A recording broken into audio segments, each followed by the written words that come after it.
साथियों, नमस्कार। मन की बात के इस 98वें एपिसोड में आप सभी के साथ जुड़कर मुझे बहुत खुशी हो रही है।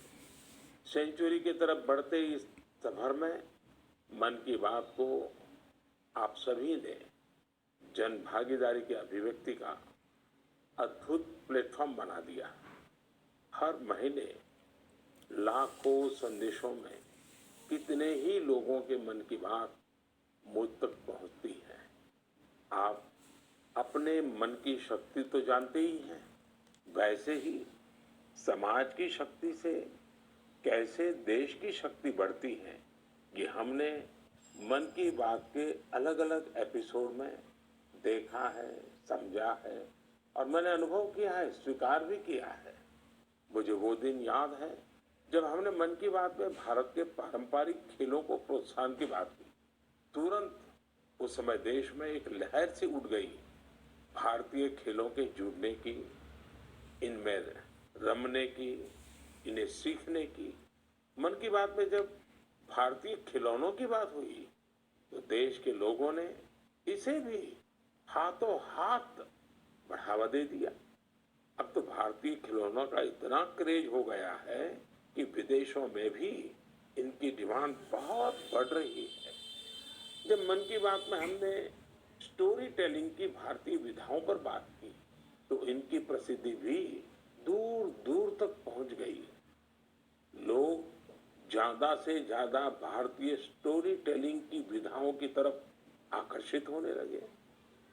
साथियों, आपको याद होगा सरदार पटेल की जयंती यानी एकता दिवस के अवसर पर मन की बात में हमने 3 कॉम्पिटिशन्स की बात की थी। ये प्रतियोगिताएं देशभक्ति पर गीत, लोरी और रंगोली इससे जुड़ी थी। मुझे ये बताते हुए खुशी है, देश भर के 700 से अधिक जिलों के 5 लाख से अधिक लोगों ने बढ़ चढ़ करके इसमें हिस्सा लिया है।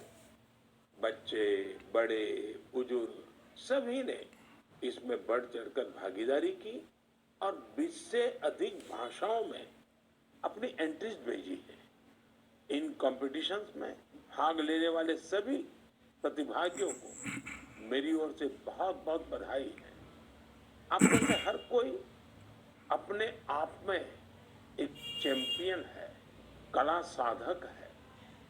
आप सभी ने यह दिखाया है कि अपने देश की विविधता और संस्कृति के लिए आपके हृदय में कितना प्रेम है।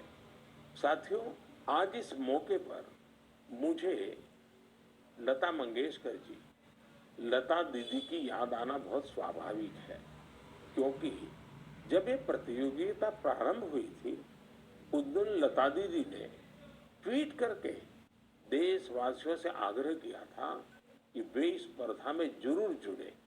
साथियों, लोरी राइटिंग कंपटीशन में पहला पुरस्कार कर्नाटका के चामराजनगर जिले के B.M. मंजुनाथ जी ने जीता है।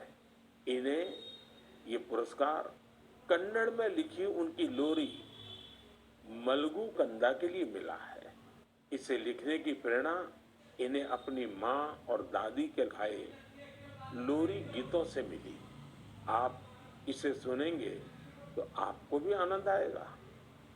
मलगु कंद मलगु ಕೂಸೆ ಮಲಗು ನನ್ನ ಜಾಣ ಮರಿಯೇ ಹಗಲು ಕಳೆದು ಈರುಳು ನೆರೆದು ನಿದಿರ ದೇವೆ ಬರುವಳಯ್ಯ ತಾರೆಗಳ ತೋಟದಿಂದ ಕನಸ ಕೊಯ್ದು ತರುವಳಯ್ಯ ಮಲಗು ಕಂದ मलगु ಕೂಸೆ जो जो जो जो। असम में कामरूप जिले के रहने वाले दिनेश गोवाला जी ने इस प्रतियोगिता में सेकंड प्राइज जीता है। इन्होंने जो लोरी लिखी है उसमें स्थानीय मिट्टी और मेटल के बर्तन बनाने वाले कारीगरों के पॉपुलर क्राफ्ट की छाप है।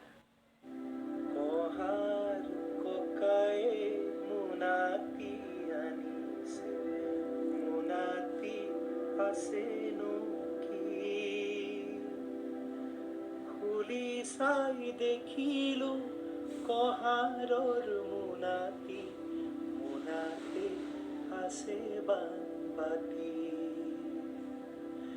हमारे मोइनाय कोहारो खुदी साई किनोए बाती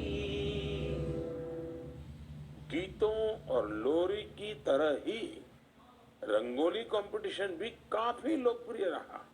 इसमें हिस्सा लेने वालों ने एक से बढ़कर एक सुंदर रंगोली बनाकर भेजी। इसमें विनिंग एंट्री पंजाब के कमल कुमार जी की रही। इन्होंने नेताजी सुभाष चंद्र बोस और अमर शहीद वीर भगत सिंह की बहुत ही सुंदर रंगोली बनाई। महाराष्ट्र के सांगली के सचिन नरेंद्र अवसारी जी ने अपनी रंगोली में जलियांवाला बाग, उसका नरसंहार और शहीद उधम सिंह की बहादुरी को प्रदर्शित किया। गोवा के रहने वाले गुरुदत्त वांटेकर जी ने गांधी जी की रंगोली बनाई, जबकि पुडुचेरी के मालाती सेल्वन जी ने भी आजादी के कई महान सेनानियों पर अपना फोकस रखा। देशभक्ति गीत प्रतियोगिता के विजेता टी विजय दुर्गा जी आंध्र प्रदेश की हैं। उन्होंने तेलुगु में अपनी एंट्री भेजी थी। वे अपने क्षेत्र के प्रसिद्ध स्वतंत्रता सेनानी नरसिम्हा रेड्डी गारू जी से काफी प्रेरित रही। आप भी सुनिए विजय दुर्गा जी की एंट्री का यह हिस्सा।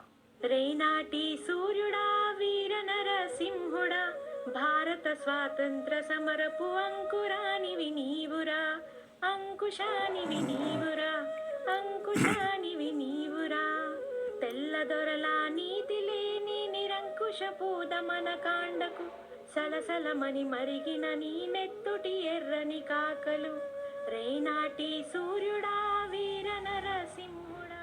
तेलुगु के बाद अब मैं आपको मैथिली में एक क्लिप सुनाता हूँ। इसे दीपक वत्स जी ने भेजा है। उन्होंने भी इस प्रतियोगिता में पुरस्कार जीता है। भारत दुनिया क शान छैयो भैया हमर देश महान छै तीन बगल छै समुद्र से घेरल उत्तर में कैलाश बलवान छै गंगा यमुना कृष्णा कावेरी कोसी कमला बलान छै हमर देश महान छैयो भैया तिरंगे में बसल प्राण छै। साथियों, मुझे उम्मीद है आपको ये पसंद आई होगी। प्रतियोगिता में आई इस तरह की एंट्रीज की लिस्ट बहुत लंबी है। आप संस्कृति मंत्रालय की वेबसाइट पर जाकर इन्हें अपने परिवार के साथ देखें और सुनें। आपको बहुत प्रेरणा मिलेगी। मेरे प्यारे देशवासियों, बात बनारस की हो, शहनाई की हो, उस्ताद बिस्मिल्लाह खान जी की हो, तो स्वाभाविक है कि मेरा ध्यान उस तरफ जाएगा ही। कुछ दिन पहले उस्ताद बिस्मिल्लाह खान युवा पुरस्कार दिए गए। ये पुरस्कार म्यूजिक और परफॉर्मिंग आर्ट्स के क्षेत्र में उभर रहे प्रतिभाशाली कलाकारों को दिए जाते हैं। ये कला और संगीत जगत की लोकप्रियता बढ़ाने के साथ ही इसकी समृद्धि में अपना योगदान दे रहे हैं।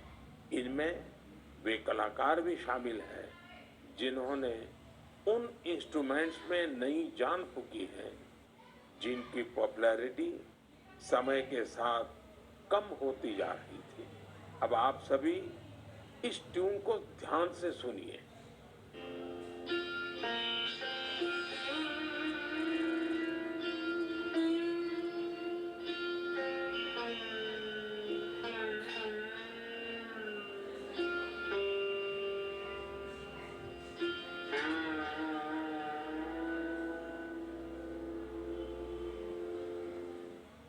क्या आप जानते हैं ये कौन सा इंस्ट्रूमेंट है?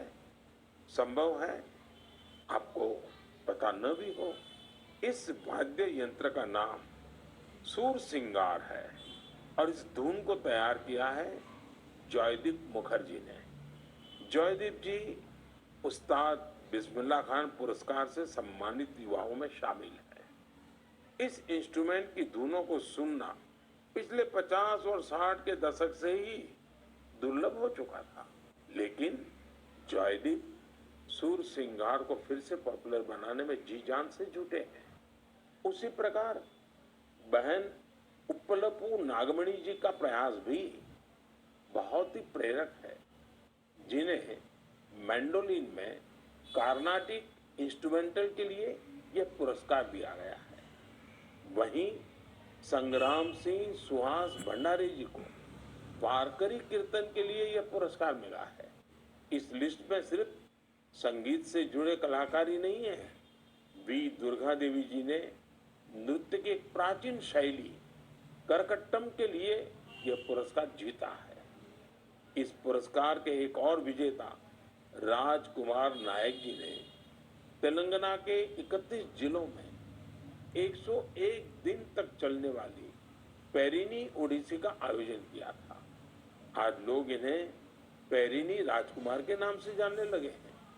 पेरिनी नाट्यम भगवान शिव को समर्पित एक नृत्य है जो काकतीय डायनेस्टी के दौर में काफी लोकप्रिय था।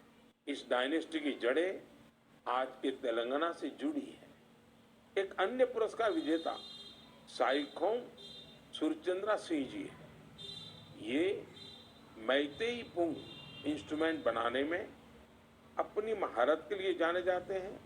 इस इंस्ट्रूमेंट का मणिपुर से नाता है। पूरन सिंह एक दिव्यांग कलाकार है जो राजुला, मलुशाही, नेओली, उड़का बोल, जागर जैसे विभिन्न म्यूजिक फॉर्म्स को लोकप्रिय बना रहे हैं। इन्होंने इनसे जुड़ी कई ऑडियो रिकॉर्डिंग्स भी तैयार की है। उत्तराखंड के फोक म्यूजिक में अपनी प्रतिभा का प्रदर्शन कर पूरन सिंह जी ने कई पुरस्कार भी जीते हैं। समय की सीमा के चलते मैं यहाँ सभी अवार्डीज की बातें भले न कर पाऊँ, लेकिन मुझे विश्वास है कि आप उनके बारे में जरूर पढ़ेंगे।